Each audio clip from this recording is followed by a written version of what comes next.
moment they had entered the moors, he had been covered in goose flesh. He knew it was silly, but he felt as though the trees themselves were watching, the grass listening. Even at night, Ulstead was brighter, torches lining the streets and providing illumination in the darkest hour. Here the only light that shone was from the moon and stars hanging in the sky. And that night, the sky was dotted with clouds obscuring the little light they had. "Let's turn back," Ben whispered as Colin and the other man resumed walking. "And lose good money?" the third man, Thomas, said, shaking his bald head. "Not a chance." Ben frowned. He didn't know Thomas. They had just met that night. But Ben didn't trust him. His eyes were calculating and cold. He was the one who had convinced Colin to embark on this expedition across the river, and Ben had a feeling it wasn't going to end well. "Stay close," Colin said, looking over his shoulder at Ben. He didn't say anything more, but he didn't need to. Ben knew that look well enough. Colin was telling him to stay quiet and keep his head down. They both needed the money, no matter the danger. Reluctantly, Ben followed the men farther into the woods.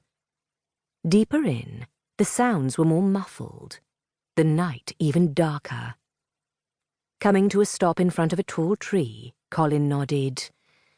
"Here we are." He pulled a small axe from his pack and began to hack at the trunk of the tree. The sound surprised Ben, and he flinched. Colin kept swinging until, finally, a huge chunk of bark came free. Behind it was a small woodland fairy. The creature was sleeping, slightly snoring, with its little eyes closed. Quickly, Colin reached out, wrapped his hand around the fairy, and stuffed the creature into a bag he had over his shoulder. Colin pulled more bark free and continued to plunder the tree of its fairy occupants. Next to him, Thomas was doing the same, his bald head bent as he focused on his mission. Ben looked down and saw that the tree was covered in mushrooms. But soon the fungi began to move and squirm, and he realized the toadstools were actually fairies who looked like mushrooms. Taking a deep breath, he reached out and grabbed one. "Ow!" Ben shouted as the mushroom fairy bit him on the finger. The creature was small, his teeth smaller still, so his bite wasn't deadly. But it stung. "You'll pay for that," Ben said. The fairy bit down again, harder this time. Reflexively, Ben dropped the mushroom fairy, who immediately took off into the woods. Ben followed, exchanging insults with the fairy as they ran.